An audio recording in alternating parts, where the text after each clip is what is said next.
fellow travelers. Tim from Secret Fire Books here. Welcome to another Random Book Wednesday. This week's random book is Realms of Tolkien, originally published in 1996 by HarperCollins. This is a book that I have had for a long time, ever since I was a little kid, first getting into The Hobbit and The Lord of the Rings. And I have since lost the original dust jacket, unfortunately. If I remember correctly, it depicted an image of one of the Mumakil, the great war elephants of the Haradrim. And I don't know who painted that, but it was a very arresting cover image. And I'll throw up an image of it on the screen so you can see what it looked like. But right now it's just this jacketless black hardcover. It does have some nice gold embossed letters on the side with the symbol of J.R.R. Tolkien up there. And so what this is an art book, and it's an art book that collects numerous illustrations by Tolkien artists from all over the world. And so I remember flipping through this book as a kid and being absolutely fascinated with all the different interpretations of the characters and locations of Middle-earth. So what I'm going to do is I'm going to flip through this and show you some of the more notable, or at least to me, the more notable images in this book.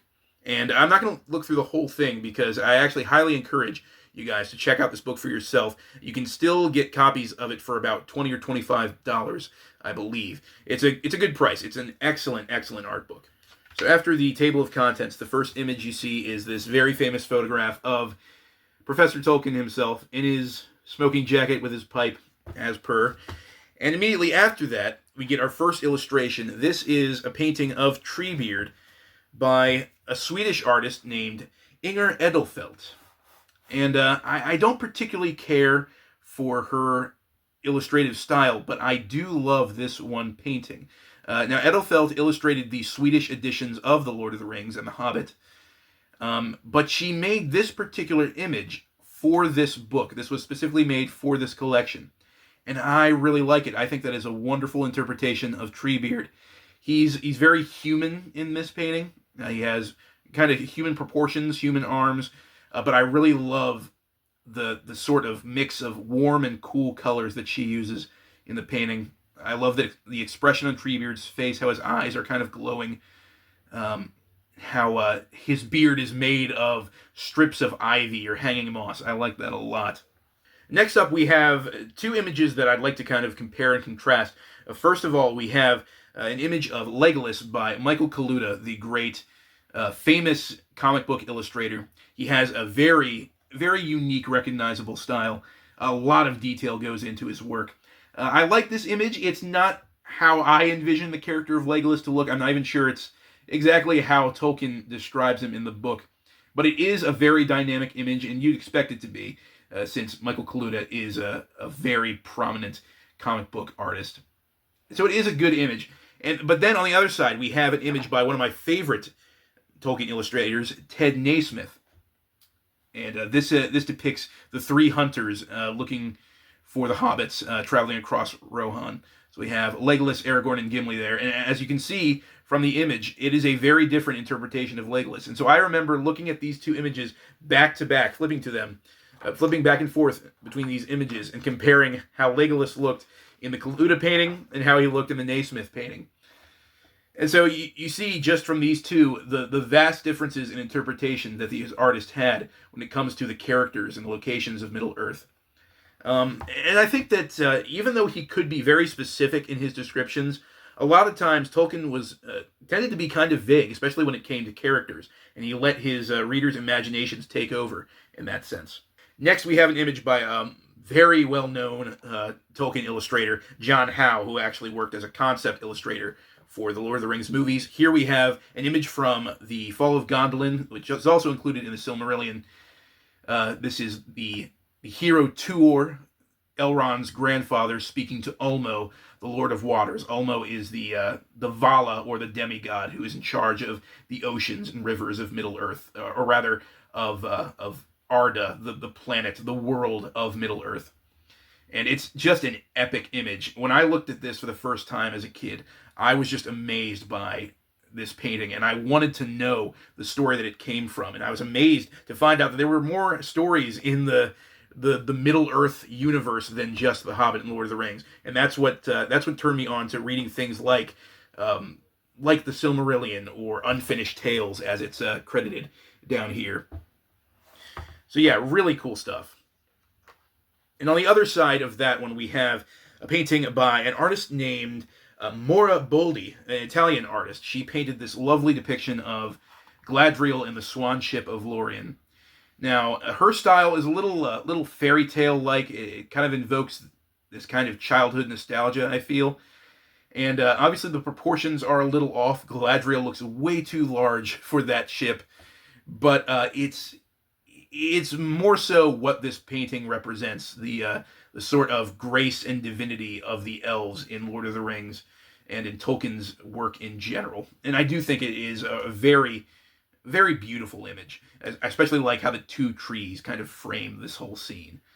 Then we have a painting by another prominent Tolkien artist, another artist who worked on the films. That's Alan Lee and his depiction of the taming of Smeagol. So right here we have Frodo threatening Smeagol's life as he tries to choke out Samwise down there. And the interesting thing about this painting is that it was basically used as a storyboard for the film version of The Two Towers. As you can see, if you're familiar with the film, this is a shot for shot, or rather that scene is a shot for shot recreation of this specific painting, which I thought was very cool. I remember looking through this and thinking, oh, that looks exactly like the scene from the movie, because the scene from the movie was inspired by this illustration. And on the other side, we have an image by another English artist named Timothy Ide. I really like his art style. It kind of reminds me of like an old school Dungeons and Dragons or Warhammer fantasy illustration. It's very detailed, but has this kind of weird cartoonish stylization to it. This is obviously a depiction of Theoden charging the orcs at the Battle of Helm's Deep. Just absolutely epic. There's so much detail in this image that every time I look at it, I recognize something different for the first time. It's really spectacular. Next, we have an illustration by Nicholas Berakny, who is an artist from Belarus. And we have here his depiction of the Great Goblin from The Hobbit, the sort of Goblin King that captures Thorin and company. And I always loved this image. It kind of mixes a bit of comedy with a bit of fear, a bit of ominous foreboding. He's this very intimidating figure, but the more you look at him, you see how comical he really is. How his eyes are kind of bulging out of his head. He has this kind of big fat beer gut going on, but there is a lot of nice detail in this painting. I think that it captures the feel of the goblins, at least from The Hobbit, very, very well. Then we have an image by, and I'm going to butcher this artist's name, I apologize, Capucina Mazzilli, who is a Dutch artist, and she depicts right here the feast at Beorn's house with Gandalf, Bilbo, and the dwarves meeting at Beorn's house. I don't particularly care for her art style, but I do like her use of color, and she obviously paid attention to how Tolkien describes the dwarves in The Hobbit, because they all wear different colored hoods and cloaks, and she obviously paid very close attention to that particular detail from the story. Next, we have an interesting painting by two artists. What are their names? It's hard to read that upside down. Gerd Renshoff and Ron Plague. These are two English illustrators who collaborated on numerous different works. And this is their interpretation of the dwarves hiking up the side of the Lonely Mountain.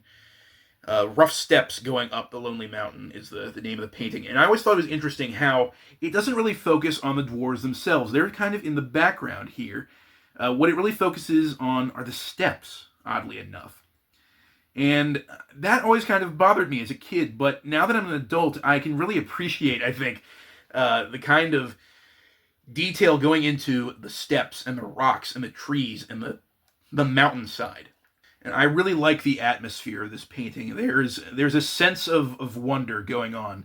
And as the dwarves go around that corner, the viewer thinks to themselves, what are they going to see? What's waiting for them beyond the next bend? The last one that I bookmarked is a painting by another Dutch illustrator by the name of Cor Bloch. Now, Cor Bloch is notable, for one thing, for having a very unique minimalist art style, but he's also notable as being an artist whom J.R.R. Tolkien absolutely loved.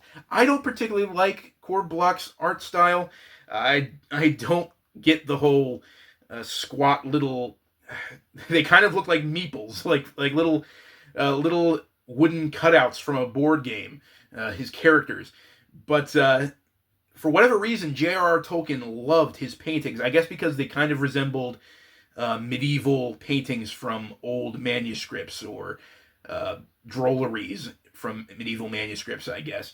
But for whatever reason, Tolkien loved his illustrations. He actually bought some of Block's paintings, and he had a lot of really high praise for the guy. And we have right here kind of what I think to be a humorous image of Bilbo and Gollum during their game of riddles. And yeah, I mean, what more can I say? It's very stylized. It's very simplistic. I don't personally see what Tolkien saw in these paintings, but it's unique. I will give it that. And lastly, we're going to finish on what is possibly my favorite Tolkien illustration of all time, because it's my favorite illustrator, John Howe, illustrating my favorite scene from The Lord of the Rings, Gandalf fighting the Balrog at the Bridge of Khazad-dûm. And just the forms, the colors, the shadows, the atmosphere, the light effects coming off of the bridge and Gandalf's staff and the sword, it's all just perfect. This is how I imagine that scene going down when I read the book. More so, in fact, than the scene from the movie, the famous "You Shall Not Pass" scene. So yeah, this book, in so many different ways, captures the magic of The Lord of the Rings and Tolkien's work in general. And it gives you an idea of what all these different artists from all around the world, how they interpreted his work. But that's all for now, guys. Let me know in the comments, have you ever flipped through this book, Realms of Tolkien? What do you think of it? What are your favorite Tolkien illustrators? And until next time, guys, as always, farewell and keep reading.